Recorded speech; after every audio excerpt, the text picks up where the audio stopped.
Ya, kembali lagi di Lunch Talk pemirsa. Namun sebelum kita beralih ke narasumber kita lihat terlebih dahulu ada grafis berikut ini mengenai rasio kepemilikan mobil di Indonesia.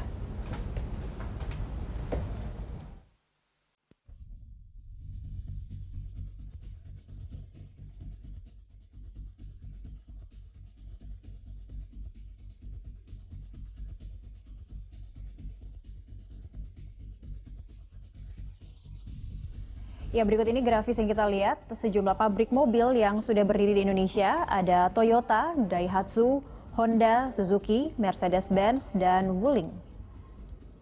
Wuling ini yang baru ya? Dan selanjutnya rasio kepemilikan mobil di Indonesia, 77 unit per 1.000 penduduk memiliki kendaraan ya. Yes.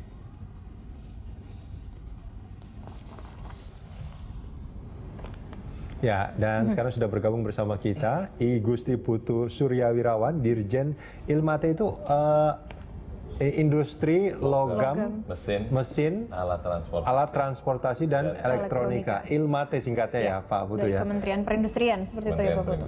Oke, Pak Putu, ini kalau kita bicara apa yang terjadi pada Ford Indonesia, Ford Motor Indonesia Pak, pengaruhnya apa Pak?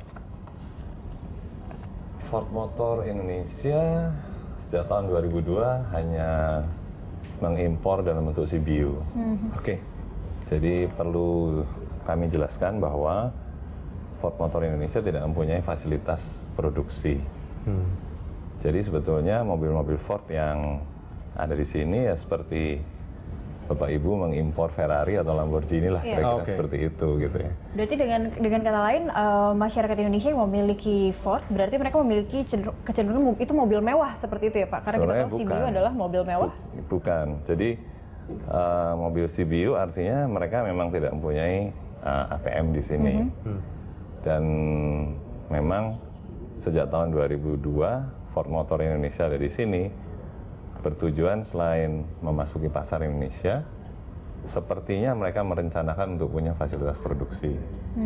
Tapi mungkin setelah sekian tahun dirasa lebih menguntungkan kalau CBU akhirnya sama sekali tidak merencanakan itu. Itu yang ada di kacamata kami. Sehingga menurut kami ya nggak ada pengaruhnya gitu ya, karena memang belum ada industrinya. Oke.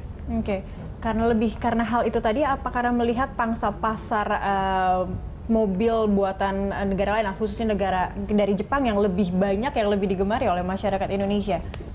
Sebetulnya bukan di sana. Bisa saja karena mereka melihat ada peminat mobil Amerika yang ada di Indonesia. Indonesia kan pasar yang besar. Ya. Di ASEAN ini negara dengan penduduk terbesar kan Indonesia. Sehingga pasti dengan sekian ratus juta itu masa sih nggak ada yang penggemar mobil Amerika, pasti ada lah ya. Seperti Pak Dadi di sini kan ada, tapi ternyata kalah bersaing nampaknya ya Pak Putu ya. Nah, masalah bersaing ini masalah lain lagi. Ini masalah faktor-faktor yang apakah itu yang mereka bisa kontrol atau mereka nggak bisa kontrol. Mungkin selama ini mereka menganggap bahwa mereka tidak bisa memenangkan persaingan karena banyak faktor-faktor yang mereka nggak bisa kontrol. Sehingga menurut mereka untuk di Indonesia ini nggak layak lagi begitu ya. Sehingga mereka memutuskan, udahlah kalau orang mau beli mobil Ford ya beli aja lewat importir umum misalnya. Nah Pak, tadi kan Anda mengatakan bahwa sebetulnya Ford Motor Indonesia itu bukan APM. Ford Motor Indonesia APM. Oh APM Iya, ya? makanya nanti dengan berhenti ini dia tidak menjadi APM lagi. Oh tidak menjadi APM lagi, oke. Nah artinya nanti kesempatan bagi siapapun Ya siapapun silakan. untuk mengimpor itu, Iya. termasuk spare partnya juga sangat terbuka. Iya, sampai sekarang juga sebetulnya kan juga terbuka kan, sepanjang ada dukungan dari prinsipalnya. Kan yang namanya importir umum itu nggak bisa bebas-bebas begitu aja impor mobil, ada aturannya gitu ya. Ada Permenprinnya yang ngatur itu ya, dan ada ketentuan teknisnya yang harus diikuti. Misalnya mereka harus menyediakan purna jual ya. Kemudian menyediakan suku cadang, itu ada kewajiban itu. Kan kita ada undang-undang perlindungan konsumen. Selama 16 tahun ini sebetulnya seberapa signifikan sih Pak pengaruhnya Ford Motor Indonesia terhadap industri otomotif kita? Kalau terhadap industri nggak ada, karena memang belum ada pabriknya. Oh, oke. Iya. Ya, Mas Dari, kalau tadi disebutkan oleh Pak Putu, sebenarnya selama ada spare part, tadi juga Mas Dari juga menyebutkan selama ada spare part, sebenarnya pengguna Ford sendiri tidak perlu khawatir. Tapi kenyataannya kalau misalnya kita memiliki kendaraan, tidak jarang juga kita tidak menggunakan fasilitas resminya kan, karena kadang harganya juga yang lebih mahal. Nah, kalau nanti dengan adanya Ford ini akan hengkang, pemenuhan spare part-nya akan seperti apa nih kira-kira? Tadi yang saya dapat infonya dari Pak Putu, berarti akan banyak yang bisa ngimport ya Pak ya? Mengimport mobil Ford. Mengimportkan suku cadangnya. Oh, suku cadang. Ya, suku cadangnya juga. Berarti tentunya ketersediaan spare part di pengguna dan penggemar akan tetap terus ada sih. Seperti itu. Jadi saya rasa tidak perlu khawatir. Dan juga dari bengkel sendiri, dari informasi yang didapatkan, tetap mereka akan beroperasi walaupun belum tahu sampai kapan waktunya. Jadi selama mereka masih beroperasi dan spare part masih ada pun, akan ya kita anggap aja mobil yang discontinue ya. Dari merek-merek besar juga ada yang discontinue, tapi servis masih jalan dan spare part masih jalan. Nah itu kan ketika ATPM-nya tutup itu, Mas Dardi, tadi kita sempat bahas masalah garansi. Nah ini nanti akankah ada semacam apa namanya, dealer-dealer yang, ini kan berarti udah nggak ada dealer lagi kan, dealer Ford itu udah nggak ada tuh. Nah itu nanti gimana proses kerjasama garansinya itu akan seperti apa ya? Saya juga dari situ sih mungkin tidak bisa dijawab oleh saya ya, dari kacamata pengguna. Malah kita mungkin mengharapkan adalah nanti suatu hari mungkin pengganti atau yang memayungi semua Ford di sini gitu. Sebagai pemimpin dari ya merek ini, agen pemegang merek atau apapun istilahnya, sehingga kita untuk garansi, servis dan spare part bisa melihat ke situ. Oke. Kalau dari Kemenperin sendiri gimana tuh Pak Putu? Kami seperti tadi saya sampaikan, tidak ada kewajiban untuk melindungi konsumen juga ya? Ada undang-undang. Ada undang-undangnya? Undang-undang nomor 8 tahun 99 tentang perlindungan konsumen, dan itu sudah diturunkan dalam peraturan Menteri Perindustrian tentang kendaraan bermotor, di mana setiap importir itu punya kewajiban.